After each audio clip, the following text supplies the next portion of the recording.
വടക്കേയിൽ കുടുംബസംഗമം തിരുമേനി താന്നിച്ചാലിൽ നടന്നു. കുടുംബസംഗമം ജോസഫ് നരിപ്പാറ ഉദ്ഘാടനം ചെയ്തു. വി രാജൻ, വി ശ്രീനിവാസൻ, വി രാധാമണി, രാഗിണി ശ്രീനിവാസൻ, വി സുനിൽകുമാർ, വിനോദ് വടക്കേതിൽ എന്നിവർ സംസാരിച്ചു. കോട്ടയം, കോഴിക്കോട്, കണ്ണൂർ, വയനാട്, കാസർഗോഡ് ജില്ലകളിൽ നിന്നുള്ളവർ കുടുംബസംഗമത്തിൽ പങ്കെടുത്തു.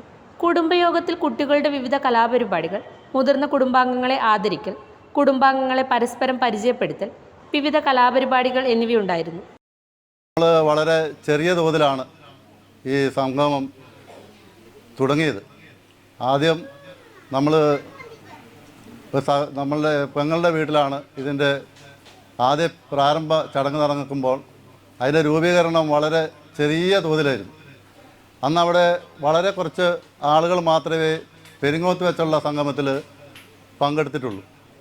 അതിനുശേഷം വർഷം തോറും നമ്മൾ സംഗമങ്ങൾ നടത്താനുള്ള ഒരു തീരുമാനം അവിടെ വെച്ചെടുക്കുകയും അതിൻ്റെ ഭാഗമായി തൊട്ടടുത്ത വർഷത്തിൽ എല്ലാ വർഷവും കുടുംബസംഗമം നടത്താൻ തീരുമാനിച്ചു.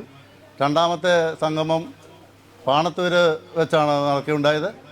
അതിൽ പെരിങ്ങോത്ത് വെച്ച് നടന്ന കുടുംബാംഗങ്ങളും അല്ലാതെ കുടുംബാംഗങ്ങളെ കണ്ടെത്തുവാനും ആ കുടുംബാംഗങ്ങളെ കൂടെ കൂട്ടി പാണത്തൂർ വെച്ച് കുറച്ചുകൂടെ പ്രാതിനിധ്യത്തോടു കൂടി സംഗമം നടത്തുകയുണ്ടായി.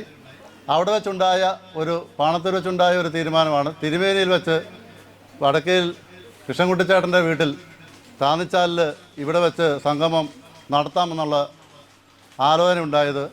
ആ ആലോചനയുടെ ഭാഗമായിട്ടാണ് നമ്മളിന്നെല്ലാവരും ഇവിടെ ഒത്തുചേർന്നത്. ഇത് മൂന്നാമത്തെ സംഘമായി വന്നപ്പോഴത്തേക്കും നമുക്ക് 100-ൽ പരം ആളുകളെ പങ്കെടുപ്പിക്കാൻ ഇവിടെ സാധിച്ചിട്ടുണ്ട്. നമ്മൾ വിളിച്ച കണക്കനുസരിച്ചാണെങ്കിൽ ഈ സ്റ്റേജ് ഈ പന്തലും എല്ലാം നിറയേണ്ട ആളുകളുണ്ട്. എന്നാലും ആളുകൾ എത്തിയിട്ടുണ്ട്. ഇനിയും നമുക്ക് എത്താനുണ്ട്. അവരെത്തുമെന്ന് വിശ്വസിക്കുന്നു. ഏതെങ്കിലും വീടുകൾ അന്ന് നമ്മൾ കോഴിക്കോട് ജില്ല, കോട്ടയം ജില്ല, കണ്ണൂർ, കാസർഗോഡ് ജില്ലകളിലുള്ള ആളുകളാണ് നമ്മുടെ ഈ സംഗമത്തിൽ ഇന്ന് പങ്കുചേർന്നിട്ടുള്ളത്. ഞങ്ങൾ കോഴിക്കോട് പോയി അവിടെയുള്ള കുടുംബാംഗങ്ങളെ കണ്ട് ക്ഷണിക്കുകയുണ്ടായി. ഈ 3-4-5 പഞ്ചായത്തുകളിലെ ആളുകളിവിടെ പങ്കെടുത്തിട്ടുണ്ട്. നമ്മുടെ ഈ കുടുംബസമ്പത്തിന് മാറ്റുകൂട്ടുന്നതിനായി ഈ എക്സിക്യൂട്ടീവിലെ അംഗങ്ങൾ എല്ലാവരും നല്ല സജീവമായി പങ്കെടുത്തിട്ടുണ്ട്. അതിൻ്റെ ഭാഗമായിട്ടാണ് നമുക്ക് ഇത്ര ആളുകളെ പങ്കെടുപ്പിക്കാൻ വേണ്ടി സാധിച്ചത്. നമ്മൾ കണ്ണൂർ ജില്ലയുടെ എല്ലാ ഭാഗങ്ങളിലും നമ്മുടെ കുടുംബാംഗങ്ങളുണ്ട്. പക്ഷേ അവരെയൊക്കെ നമുക്ക് കണ്ടെത്താൻ വേണ്ടി സാധിച്ചിട്ടില്ല. ഇനിയും വരുന്ന സംഗമത്തിലേക്ക് നമുക്ക് ആളുകളെ മുഴുവൻ പങ്കെടുപ്പിക്കാൻ സാധിക്കുമെന്നുള്ളതാണ് ഒരു വിശ്വാസം. മൂന്നാമത് കുടുംബസംഘമാണ് എന്നിവിടെ സൂചിപ്പിച്ചു. 2 തവണ ചെറിയ തോതിലും മൂന്നാമതായപ്പോൾ കുറേ കൂടി വിപുലപ്പെട്ട് ഇത്തരത്തിലൊരു സംഘവുമായി ഇത് ഇങ്ങനെ വരും, ഇത്രത്തോളം പങ്കാളിത്തം ഉണ്ടാകുമെന്ന് ഇതിൻ്റെ സംഘാടകരായ ഞങ്ങൾ പോലും പ്രതീക്ഷിച്ചില്ല. തിരുവമ്പാടിയിൽ നിന്ന് ഒരു വാഹനം വന്ന് നിന്നപ്പോൾ ഞങ്ങളുടെ മനസ്സ് വല്ലാതെ നിറഞ്ഞു.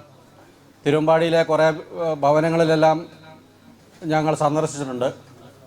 കാരണം കേരളത്തിൻ്റെ വിവിധ ഭാഗങ്ങളിൽ തിരുവിതാംകൂറിൽ നിന്ന് വന്നിട്ടുള്ള നമ്മുടെ കുടുംബാംഗങ്ങൾ പരസ്പരം അറിയാതെ വിവിധ വീട്ടുപേരുകളിൽ പലയിടത്തായി കഴിഞ്ഞുകൂടുന്നുണ്ട്. അവരെല്ലാം ഇത്തരത്തിലൊരു വേദിയിൽ കൊണ്ടുവരിക എന്നുള്ളൊരു സ്വപ്നമായിരുന്നു. അപ്പോൾ അങ്ങനെയാണ്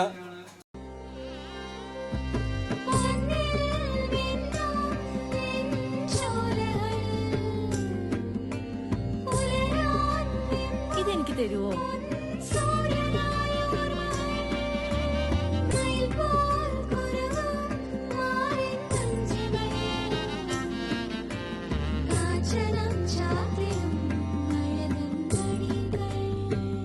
ചില ബന്ധങ്ങൾ പവിത്രമാണ്.